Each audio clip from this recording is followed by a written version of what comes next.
Welcome to the second edition of the new Teen Talk. In case you forgot, I'm Seth Dressler. And I'm Pam Barnhart. On today's show, our Teen Talk reporters will take you behind the scenes of the WNBA and show you the latest dance trends. Plus, we'll take a trip to Japan, so stay right here. Pam and I will be right back after the new official Teen Talk opening.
So, are you a sports fan, Seth?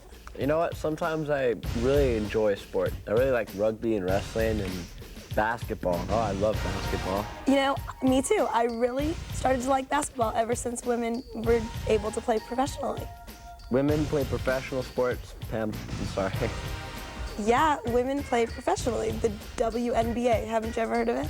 I've heard of the NBA, not the WNBA. There is no W. Oh, yes, there is now.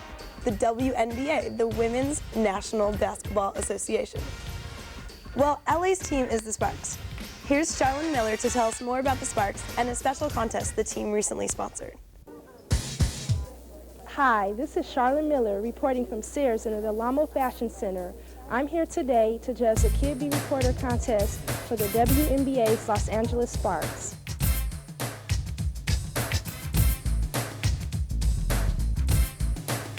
The WNBA, or the Women's National Basketball Association, began in June of 1997. This gives women the chance to play a professional sport. The Los Angeles Sparks, who play at the Great Western Forum, feature great players such as Lisa Leslie and Tamika Dixon. But who's your favorite player from the Sparks? Lisa Leslie. Why? She's a great player. Who's your favorite player from the Sparks? Lisa Leslie, Why? because she's really good. Not only children idolize Leslie, parents also see her as a role model. I think it's encouraging, positive for the kids to see her step out and do her thing. It's good to recognize women also as athletic players in the professional league. Rhonda Wyndham, general manager of the Sparks, has great aspirations for the team this season. You know, we plan to have a successful year this year. Our first and foremost goal is to make sure our fans have a good time at the games. And the only way they're going to have a good time is if we're playing well. So, you know, we want to play well. We want to try and have a winning season this year. We want to make it to the playoffs. We want to try and win our conference. Then get a chance to make it to that championship game. And who knows after that, maybe even win the championship this year.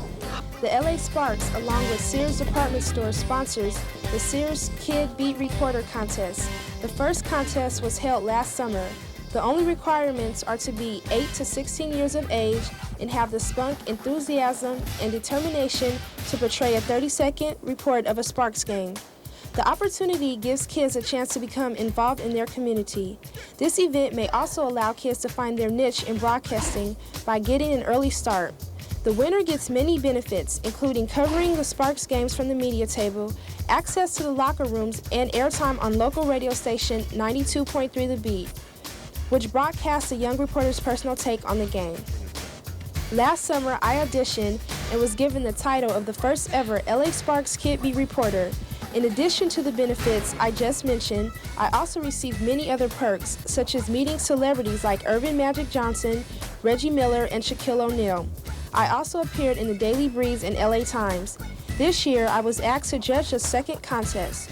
While judging, I was looking for kids that sounded as though they were really into what they were reading and had good delivery and poise. The actual contest went well. Many kids came out to the audition at Sears in the Del Amo Fashion Center. Their parents also came along hoping that their child would become the next Sears Kid Beat reporter. The Sparks got next. This was the place to be tonight. We saw basketball history in the making.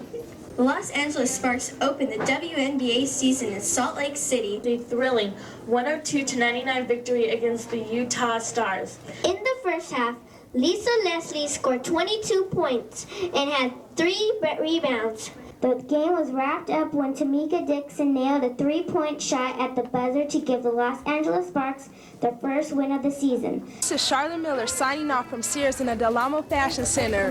Hope to see you at the games. Be there. If you'd like to learn more about the LA Sparks, check out their website.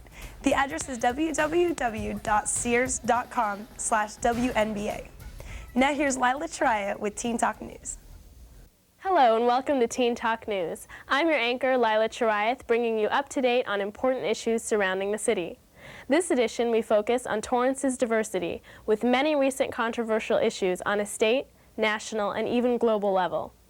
India, home to nearly 1/6 of the world's population, is now officially home to something else: nuclear testing. On the 11th and 13th of May, India conducted 5 explosive tests, proving itself as a nuclear world power. Though many Indians cheered at the time of the tests, neighboring countries viewed them as a threat. Since Pakistan became independent from India over 50 years ago, the two countries have fought 3 major wars. Millions have died, mostly over a piece of land known as Kashmir. Religious conflicts and border disputes between Muslim and Hindus escalate the problem, as does China's alliance with Pakistan. Due to these conflicts, Pakistan responded with another 5 tests about 3 weeks later. However, unlike India, whose arsenal is large enough to sustain such tests, Pakistan has a much more limited supply. In fact, the tests may have depleted much of Pakistan's weaponry.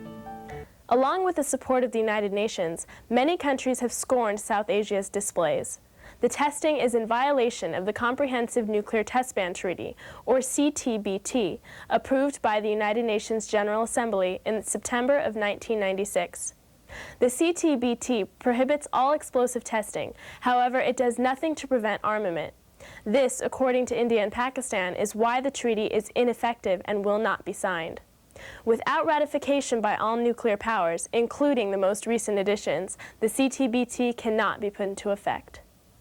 For the many who are wondering what this has to do with the South Bay, the answer is in the statistics.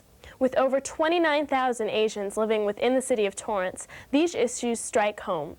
It seems that many local teenagers do care about this global issue, and a few were willing to share their predictions about what will happen between the two countries now that nuclear power has been established. Well, nuclear testing itself shouldn't be considered a moral issue, because moral issues are issues that deal with whether or not people or things are getting hurt. There is no economic impact, direct economic impact from nuclear testing and the amount of money being spent on it.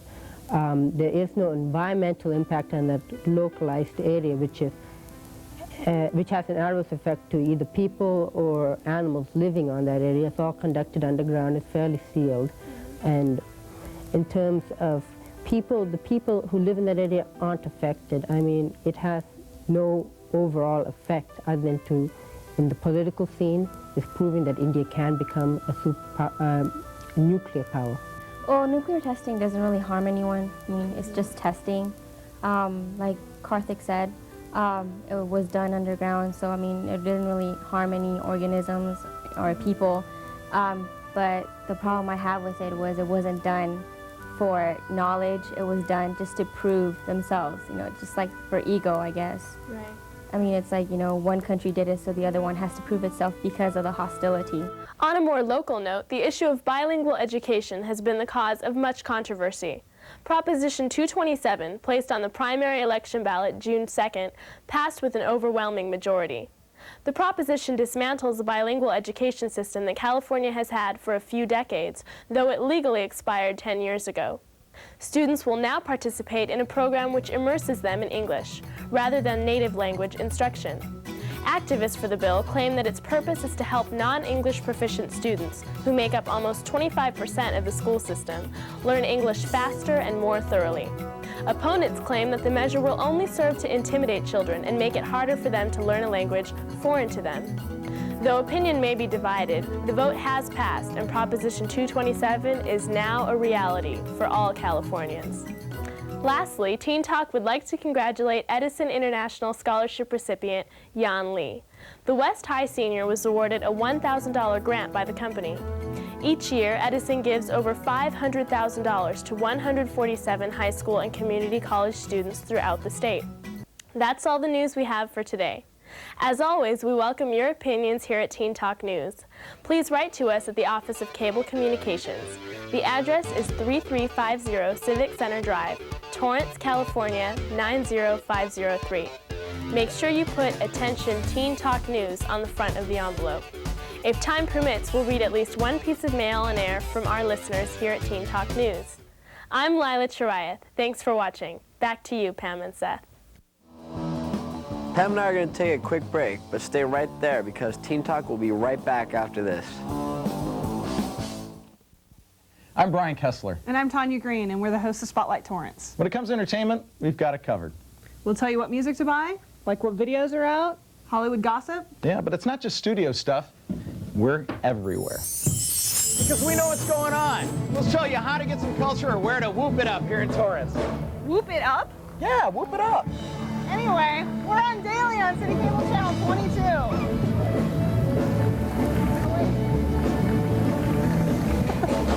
Hi! We're from Car After School Club. Never tell a stranger that you're home alone. If a stranger asks you to go inside their car, always say no and run away. Remember, don't talk to strangers! You may remember at our last show, we had several stories from the best school in town, Torrance High. That's debatable. Anyway, this time we've got a couple of stories from North High. First, Teen Talk reporter Jackie Kovas brings us this look at the Saxons drill team. You go, girls. Dedication, organization, and drive are the components that make up a good team. North High School's talented drill team hold these fine qualities and more. The spirited group of girls represent an esteemed establishment of North High School. Collectively, the drill team has earned many respected titles, including California State Champions. Recognition like this can only be obtained through hours of training and devotion. Take it from Annette, the girls definitely know about intense preparation. We stretch, warm up, practice over and over and over and over again. We hold our arms up for 3 million minutes and stuff. It's just tiring before we even go on. Lieutenants and captains serve as leaders for the drill team. These girls are selected through an audition process and, if chosen, are a major contribution to the group.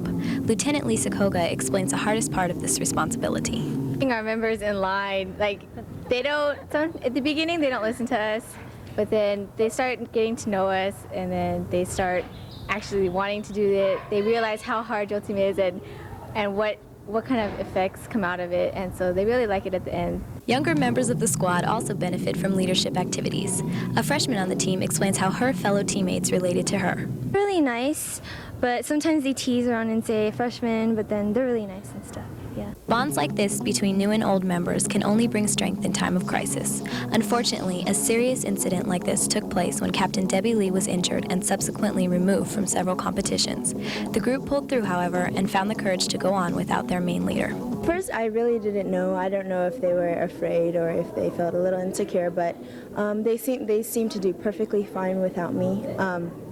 They took California State Champions and all that stuff without me, and I still stayed, and along with my other officers, and we just kept doing the same thing. I just wasn't with them. Debbie was later able to join her squad in the remaining seasonal performances. Thankfully, the captain came back just in time for the drill team's summer adventure. We're going to be in Brisbane, Australia for 8 days, where we'll tour, and we'll be taking some excursions and traveling with Tennessee and Michigan football teams, and after that we'll go to Waikiki for 3 days for some relaxation, and we're gonna have a banquet and stuff. So, you know, it's gonna be pretty nice. Fundraising for the drill team's trip was kicked off by a North High School Saxon Spectacular. The event featured performances from many visiting schools, but spotlighted the works of the drill team.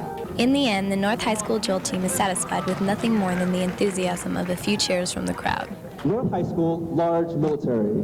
I don't think the trophies are the most gratifying part. I think just the feeling of knowing that all your hard work has paid off. For Teen Talk, this is Jen.